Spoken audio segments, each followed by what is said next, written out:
Tonight, the driver behind the deadly car crash in the Victorian town of Daylesford is expected to be questioned by police. So far, no charges have been laid. He was breath tested and there was no alcohol in his system. He will have had bloods taken out of him at hospital. That will be analysed in due course. We are very early on in this investigation. Emergency services rushed to the scene after the 66-year-old crashed into a pub beer garden, killing 5 people, including a father and his son and a mother and her daughter. 4 of the victims died at the scene, 2 men in their 30s, a woman in her 40s and an 11-year-old boy. A 9-year-old girl died a few hours later in hospital. To go to an incident like this that was so confronting, so chaotic and so distressing, you can't train someone for that.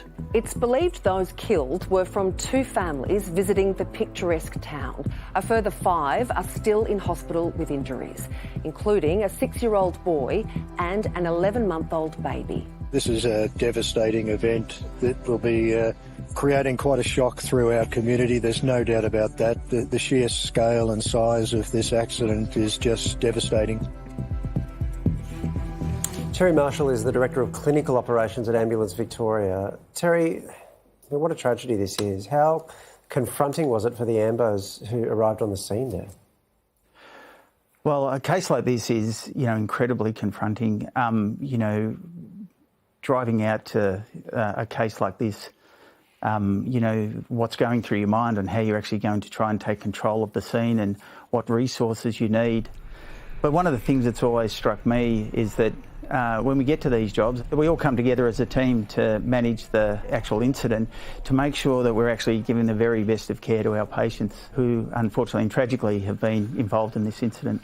Terry, you would have responded to countless traumatic accidents yourself over the years.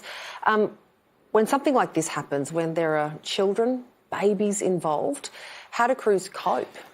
Yeah, you're right, Sarah. I've been in the ambulance service nearly 4 decades now, and during that time I've been to many of these cases, and I'm a father and, a husband, and I have children and, mothers and fathers and friends, and so we all take that to the case when we attend them.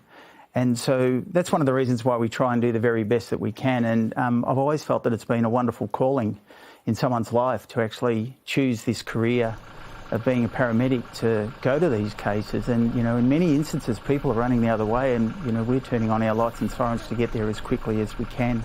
Terry, I think all of Australia was shocked at the death toll yesterday out of that incident in Daylesford. How terrifying would it have been for other people who were at that spot yesterday when that car collided with those people? It would have been terrible, Steve. People would never have been exposed to this. But our paramedics on a daily basis are going to these cases all over Victoria.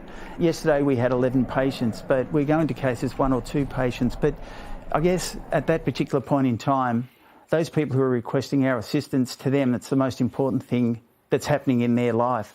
And so we go there representing the community.